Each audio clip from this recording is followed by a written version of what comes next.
Next topic is digestion of food. The process of digestion is accomplished by mechanical and chemical processes. मतलब जो food का digestion हो रहा है इसमें दोनों प्रोसेसेस हो रहा है, मैकेनिकल भी एंड केमिकल.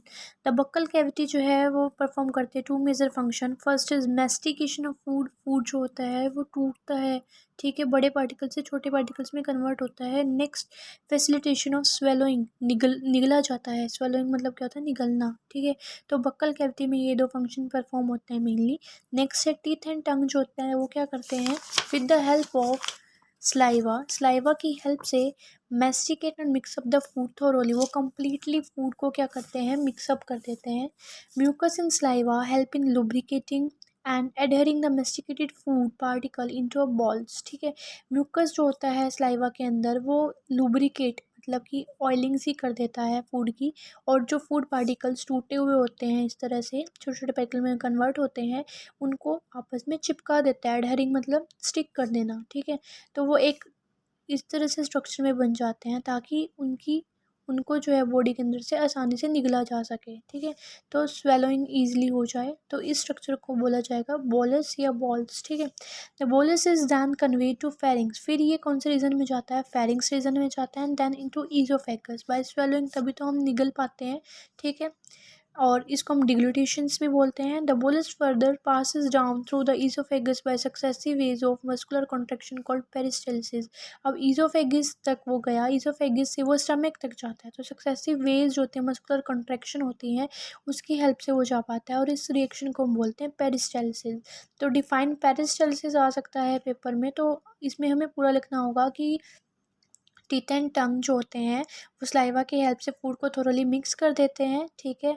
मिक्स हो जाता है तो फूड पार्टिकल्स एडहर हो जाते हैं, चिपक जाते हैं, ठीक है. और बोलस जो है वो फॉर्म हो जाता है. बोलस जो होता है वो फेरिंग्स में जाता है, फेरिंग्स से ईसोफेगस में जाता है. इस प्रोसेस को डिग्लूटेशन भी बोलते हैं स्वेलोइंग के थ्रू, ठीक है. और बोलस जो होता है वो पास होता है अब ईसोफेगस से देन स्टमक की तरफ, और successive waves of muscular contractions होती है, इसको हम बोलते हैं पेरिस्टाल्सिस, ठीक है. इंपॉर्टेंट है ये. The gastro-oesophageal sphincter control the passes of food into the stomach. ये हम पढ़ भी चुके हैं कि स्फिंक्टर होता है एक स्टमक और ईसोफेगस के बीच में, गैस्ट्रो एंड ईसोफेगल स्फिंक्टर, जो कि क्या कंट्रोल करता है कि क्या एंटर करेगा क्या एग्जिट करेगा. तो फूड जो है वो ईसोफेगस से स्टमक के अंदर एंटर करेगा, इसे कौन रेगुलेट कर रहा है, गैस्ट्रोइसोफेगल स्फिंक्टर, ठीक है. ये भी 1 मार्क के लिए इंपॉर्टेंट है. नेक्स्ट है the saliva secreted in the oral cavity contain electrolyte. अब स्लाइवा जो है, अब ये तो हो गया सारा प्रोसेस मैकेनिकली, ठीक है. हम नहीं बोलता मैकेनिकल प्रोसेस भी हो रहा है और केमिकल भी हो रहा है. तो स्लाइवा जो होता है वो सीक्रेट होता है ओरल कैविटी में, उसके अंदर इलेक्ट्रोलाइट्स भी होते हैं, लाइक केमिकल्स बोल सकते हैं हम इन्हें, सोडियम पोटेशियम क्लोरीन, ठीक है, कार्बोनेट और बाइकार्बोनेट एंजाइम्स, ठीक है, salivary mileage and lysozymes. Enzymes कौन कौन से, स्लाइवरी माइलेज और lysozyme. The chemical process of digestion is initiated in the oral cavity. ये प्रोसेस जो है ये भी ओरल कैविटी या बक्कल कैविटी में हो रहा है, by the hydrolytic action of the carbohydrate splitting enzyme salivary amylase, ठीक है. जो भी हम कार्बोहाइड्रेट खाते हैं, कार्बोहाइड्रेट तो मेनली सब में ही होता है, पोटैटो में, ठीक है, और जितनी भी शुगर वाली सब्सटेंस है, ठीक है, राइस में भी होता है, एप्पल में, सब फ्रूट्स में मेनली जो होता है वो कार्बोहाइड्रेट्स होता ही है, ठीक है. तो उसको स्प्लिट कौन करता है, छोटे पार्टिकल में कौन कन्वर्ट करता है, salivary amylase enzyme. About 30% of starch is hydrolysed here by this enzyme. 30% starch जो होता है वो बक्कल कैविटी में इस एंजाइम की हेल्प से हाइड्रोलाइज हो जाता है, ठीक है. और स्लाइवरी अमाइलेज जो होता है एंजाइम का पीएच कितना होता है, 6.8. ये मल्टीपल चॉइस के लिए इंपॉर्टेंट है, 6.8, ठीक है. नियरली क्या है, न्यूट्रल है, ठीक है.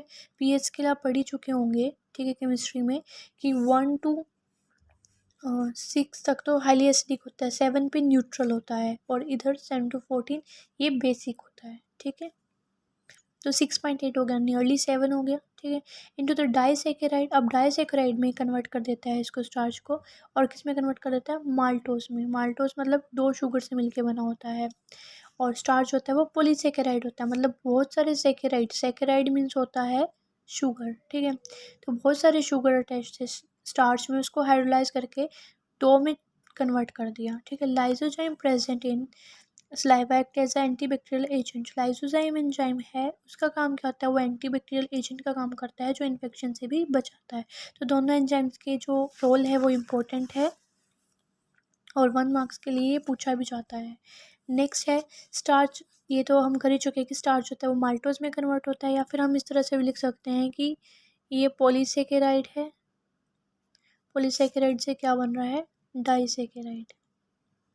पॉलीसेकेराइड मतलब बहुत सारे शुगर इस तरह से आपस में कनेक्टेड थे, ठीक है, लार्ज पार्टिकल, कॉम्प्लेक्स पार्टिकल, और यहाँ पे क्या बचा, सिर्फ 2 पार्टिकल, डाइसेकेराइड, ठीक है। और कौन सी पीएच पे, 6.8, ये तो याद रखना ही है। और स्लाइवरी अमाइलेज एंजाइम, और लाइसोजाइम क्या है, एक एंटीबैक्टीरियल एजेंट है जो कि इन्फेक्शन से हमें बचाता है। Next is the mucosa of stomach has gastric glands, ठीक है। स्टमक के अंदर हमने म्यूकोजा, सब म्यूकोजा मस्कुलरिस, ठीक है, सब मस्कुलरिस ये हम सब ने पढ़ा था, ठीक है। तो म्यूकोजा जो है स्टमक की, इसमें गैस्ट्रिक ग्लैंड्स होती हैं। गैस्ट्रिक ग्लैंड्स होती हैं उसमें 3 मेन टाइप की सेल से मिलकर बनी होती हैं। फर्स्ट है म्यूकस नेक सेल जो कि सिक्रेट करती है म्यूकस। सेकंड पैप्टिक और चीफ सेल, ठीक है, विच सिक्रेट जो कि एक प्रो एंजाइम सिक्रेट करती हैं पेप्सिनोजन। प्रो का मतलब ही क्या है, वो इनएक्टिव फॉर्म में प्रेजेंट है। नेक्स्ट है पेरिएटल और oxyntic cell which secrete HCl, ठीक है। इनमें से किसी का एक एक नाम याद कर लेना बेशक, पैप्टिक और चीफ, पेरिएटल और ऑक्जेंटिक, ठीक, इनमें से एक एक कर लेना।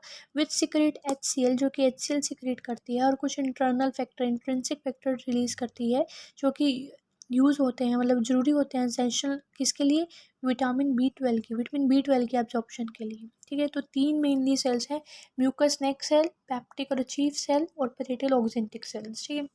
नेक्स्ट आता है stomach store the food for 4 to 5 hours. Stomach जो होता है वो फूड को स्टोर करके रखता है 4 to 5 आवर्स तक maximum. The food mixes thoroughly with the acidic gastric juice of the stomach. जो फूड है वो मिक्स हो जाता है किसके थ्रू, मस्कुलर वॉल की जो मूवमेंट होती है उसके थ्रू, और उसको हम क्या बोलते हैं, काइम, ठीक है, काइम चाइम जो भी आप प्रोनाउंस करना चाहो, ठीक है। The proenzyme pepsinogen on exposure to hydrochloric acid gets converted into the active enzyme pepsin. अब जो पेप्सिनोजन था किसके अंदर प्रेजेंट था, पैप्टिक और चीफ सेल से सिक्रेट हो रहा था, बट कैसी फॉर्म में था, प्रो फॉर्म में था, इनएक्टिव फॉर्म में था। तो जैसे ही स्टमक से एसिड रिलीज होती है, HCl हमारे अंदर, स्टमक के अंदर इंटेस्टाइन के अंदर HCl प्रेजेंट होती है, ठीक है, उसके साथ रिएक्ट करने पे ये एक्टिव हो जाता है, मतलब पेप्सिनोजन जो है वो किस में कन्वर्ट हो गया, पेप्सिन में, the proteolytic enzyme of stomach, ठीक है। पेप्सिन कन्वर्ट्स, अब पेप्सिन जो होता है वो कन्वर्ट करेगा प्रोटीन को किसके अंदर, इनटू प्रोटियोज एंड पेप्टोन्स, ठीक है, मतलब प्रोटीन को वो ब्रेक कर रहा है। The mucus and bicarbonate present the gastric juice play an important role in the lubrication and protection of mucosal epithelium from the exocreations of highly concentrated hydrochloric acid. अब question arises that कि हमारी body में HCl है जो कि highly acidic है, तो हमारे स्टमक की वॉल जो है वो क्यों नहीं डिग्रेड होती, या वो क्यों नहीं जलती, उसमें इन्फ्लामेशन क्यों नहीं होती, क्योंकि म्यूकस एंड बाइकार्बोनेट जो होते हैं वो भी गैस्ट्रिक जूस में प्रेजेंट होते हैं जो कि लुब्रिकेशन करने में हेल्प करते हैं और म्यूकोजल एपिथेलियम को एसिड के अटैक से बचाते हैं। क्योंकि म्यूकस बाइकार्बोनेट आयंस क्या हो गए, बेस हो गए, और जब एसिड और बेस रिएक्ट करते हैं तो वो न्यूट्रल कंडीशन हो जाती है। HCl प्रोवाइड एसिडिक मीडियम, लेकिन HCl जो है वो क्या प्रोवाइड करता है, एसिडिक मीडियम जिसका pH होता है 1.8, तो हाईली एसिडिक हो गया, ठीक है, 1 से 6 तो acidic he, and optimal for pepsin जो कि पेप्सिन के लिए जरूरी होती है प्रोटीन को डिग्रेड करने के लिए। Rennin is an uh proteolytic enzyme found in the gastric juice of infant. Rennin भी एक इम्पोर्टेंट एंजाइम है जो कि गैस्ट्रिक जूस में पाया जाता है। इन्फेंट मतलब न्यू बॉर्न बेबी जो होते हैं, क्योंकि रेनिन ही एक एंजाइम होता है जो कि मिल्क के प्रोटीन को डाइजेस्ट कर सकता है, और जो छोटे बच्चे होते हैं वो मिल्क ही फीड करते हैं, तो उसमें क्या है, अब मिल्क प्रोटीन को डाइजेस्ट करने के लिए कौन सा एंजाइम होता है उनके गैस्ट्रिक जूस में, रेनिन ओनली, ठीक है, याद रखना इंपॉर्टेंट है। Small amount of lipase is also secreted by gastric gland. Lipase भी प्रेजेंट होता है उनके अंदर। लाइपेज जो फैट टिश्यू को डिग्रेड, सॉरी फैटी सब्सटेंस को, नॉट टिश्यू, फैटी सब्सटेंस को डिग्रेड कर सके, ठीक है। तो ये यहाँ से कर लेना कि किस तरह से पेप्सिनोजन जो है वो एक्टिव होता है, तो हम इस तरह से भी शो कर सकते हैं फ्लो चार्ट की हेल्प से, लाइक दिस कि पेप्सिनोजन है, HCl के साथ रिएक्ट करने पे ये किस में कन्वर्ट हो गया, पेप्सिन में। पहले ये प्रो एंजाइम था, ठीक है, बता देना कि कहाँ से रिलीज हो रहा था, पैप्टिक चीफ सेल से, ठीक है। अब ये कैसा हो गया, एक्टिव हो गया प्रॉपरली, मैच्योर एंजाइम बोल सकते हैं, जो कि क्या करेगा, प्रोटीन्स को ब्रेक करेगा, किस में, प्रोटियोज एंड पेप्टोन्स। तो इन्होंने क्या कर दिया, प्रोटीन को तोड़ दिया, कॉम्प्लेक्स फूड को स्मॉलर पार्टिकल्स में तोड़ना स्टार्ट कर दिया, ठीक है। और एक रेनिन एंजाइम है जो कि किस में है, इन्फेंट्स में पाया जाता है, ठीक है। यहाँ तक हो चुका है।